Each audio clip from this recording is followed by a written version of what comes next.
Monsieur Sadia Zouzou, notre invité, est spécialiste en intelligence économique et stratégique, cofondateur du cabinet Competitive Analysis. Bienvenue, Monsieur Sadia, sur le plateau de Business 24 Africa. Merci beaucoup, Lizzie Yao, pour l'invitation que vous nous avez faite d'être là ce soir pour échanger avec vous sur la thématique du jour.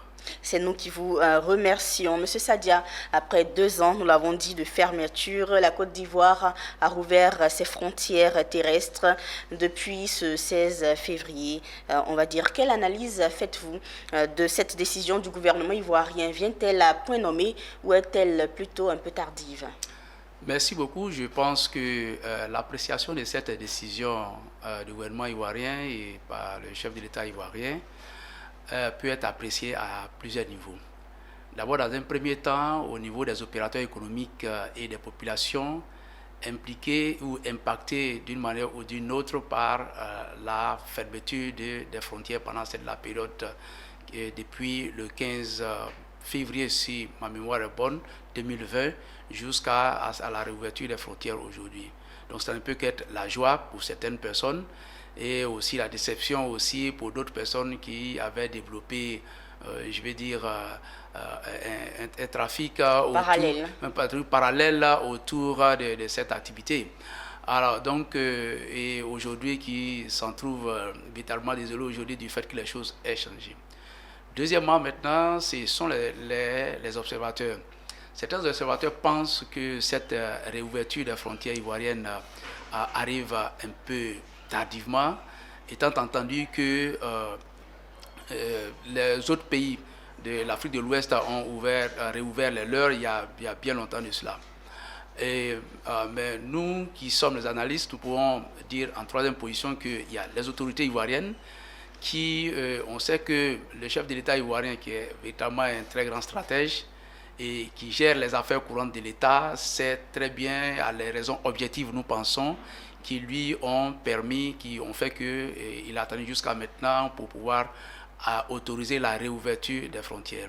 Maintenant, en ce qui nous concerne, nous, en tant qu'analyse, nous pouvons dire que cette décision pourrait être motivée peut-être peut avoir plusieurs motivations. Il peut y avoir d'abord des motivations d'ordre géopolitique, des motivations aussi d'ordre géoéconomique. Les motivations d'ordre géopolitique, c'est, vous savez très bien que la situation sécuritaire au Sahel, bien entendu avec les pays, avec ce que nous observons aujourd'hui et avec, je vais dire, les rapports qui ne sont pas au très beau fixe entre les pays frontaliers tels que le Mali et le Burkina et les autorités ivoiriennes. Et donc, je pense que cela a dû amener, je vais dire, les autorités ivoiriennes aujourd'hui à faire un geste pour essayer peut-être de détendre l'atmosphère, étant entendu que de part et d'autre, moi je peux assister à certains reportages dans la télévision, sur les chaînes de télévision burkinabé et maliennes qui, de façon à mot couvert, accusaient la Côte d'Ivoire d'avoir fermé ses frontières. Ça, c'est un élément important qui a dû très certainement motiver, je vais dire, le chef de l'État ivoirien à prendre cette décision. Deuxième élément, la motivation géoéconomique qui est très importante. Vous savez qu'il y a eu un événement qui peut être passé anodin dans l'esprit des populations africaines et aussi des observateurs, mais c'est la volonté des 3 pays, notamment des 3 pays qui sont dirigés par les autorités militaires, le Mali, le Burkina et la Guinée, de créer une fédération et avec pour optique d'utiliser le port de Conakry comme étant, je vais dire, une source un lieu d'évacuation du flux. Alors, du flux de leurs marchandises à l'exportation et à l'importation. Ce que vous devez savoir, c'est qu'il y a une véritable compétition. Le fret de l'Interland constitue aujourd'hui une source de convoitise pour tous les pays côtiers, en grande partie.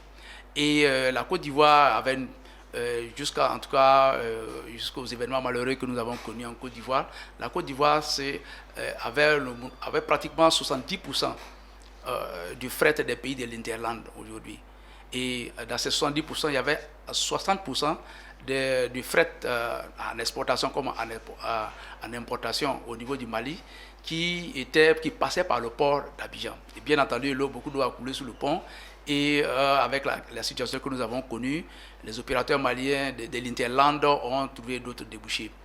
Alors donc, ces éléments sont des éléments véritablement importants aujourd'hui et avec la perspective de créer des débouchés au port de Conakry, je pense que cela a dû motiver le chef de l'État qui a ouvert ses frontières. D'ailleurs, même, il n'est pas le seul. Si au moment où nous sommes en train de parler, le président Patrice Talon du Bénin vient d'effectuer une visite au Burkina Faso. Et il y a une autre autorité qui aussi a rencontré les autorités militaires actuelles au niveau de la Guinée. Donc je vais dire que c'est véritablement très très important et je pense que l'aspect économique a dû vraiment jouer un rôle très important. Oui, et il nous intéresse justement au plus haut point cet aspect économique. Et vous avez parlé de la Côte d'Ivoire qui était leader en matière de commerce, je vais le dire ainsi, voilà, dans le secteur.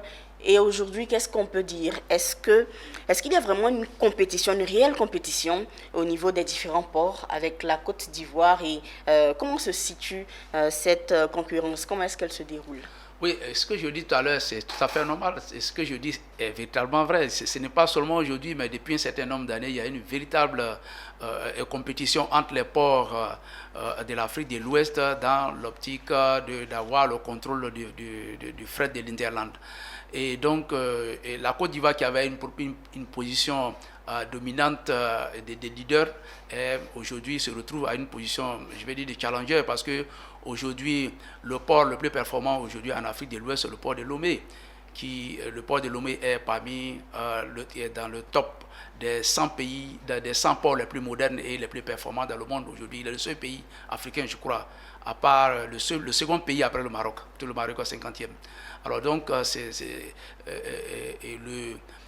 veux dire que en termes de traitement et de performance pour le traitement des conteneurs de 20 pieds, aujourd'hui, c'est 1 million 900 000 conteneurs au port autonome de Lomé, tandis que ce chiffre se situe à 800 000 conteneurs traités à Abidjan. Donc je veux dire que véritablement, beaucoup de ports des pays africains en Afrique de l'Ouest aujourd'hui ont fait des investissements costauds pour pouvoir effectivement capter les différents ports, je veux dire le trafic qui vient de l'Interland. Surtout qu'il y a de nouvelles donnes aujourd'hui. On sait très bien par exemple que le Maroc, disons les pays de l'Interland aujourd'hui sont devenus des gros producteurs en ce qui concerne les mines. Tout récemment, vous devez savoir que le Mali et le Burkina sont devenus des grands producteurs d'or aujourd'hui en Afrique. Et donc tous ces ports et tous ces minéraux-là, il faut pouvoir les évacuer. Donc je veux dire qu'il y a une véritable compétition pour pouvoir capter cette manne-là.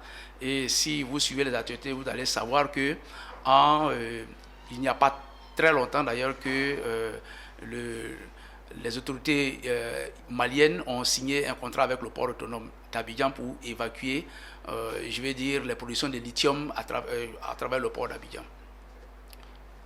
Et comment, on va dire, pratiquement, comment est-ce que le port d'Abidjan aujourd'hui peut reconquérir totalement l'Interland, selon vous?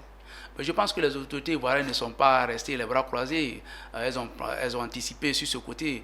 Il y a des éléments qui sont factuels que nous connaissons. C'est par exemple 3 éléments que je peux citer. Il y a d'abord l'amélioration de la fluidité routière, notamment l'extension de l'autoroute du nord à partir de Yamoussoukro jusqu'à la frontière du Burkina Faso. Autre chose aussi, il y a la construction des ports secs. Donc celui de Ferké actuellement pour faire en sorte que, pour diminuer les voies d'acheminement au profit des opérateurs économiques de l'Interland. C'est pour cela que vous devez vous rendre compte que ces points sont très importants. C'est pour cela que, à la faveur de ce que nous avons appelé ici l'affaire des 49 soldats ivoiriens retenus au Mali, vous avez dû vous rendre compte que de part et d'autre, les autorités ivoiriennes et maliennes ont tout fait, en tout cas pour pouvoir éviter plutôt l'escalade, parce que ces deux pays ont je vais dire, des intérêts de part et d'autre. Des intérêts de part et d'autre. Il y a aussi peut-être, je vais dire, la sociologie du fait que les populations sont les mêmes de part et d'autre.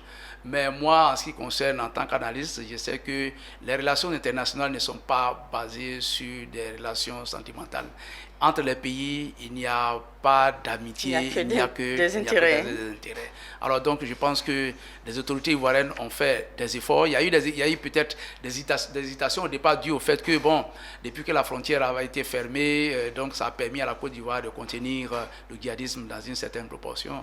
Mais je vais dire que déjà les actes ont été posés et il va falloir rendre le port d'Abidjan beaucoup plus compétitif, et puisque maintenant les pays de l'Interland ont véritablement le choix. Merci, M. Sadia, d'avoir été sur le plateau de Business 24 Africa pour ce décryptage sur le sujet de la rouverture des frontières terrestres ivoiriennes. Je vais le rappeler, vous êtes spécialiste en intelligence économique et stratégique, cofondateur du cabinet Competitive Analysis.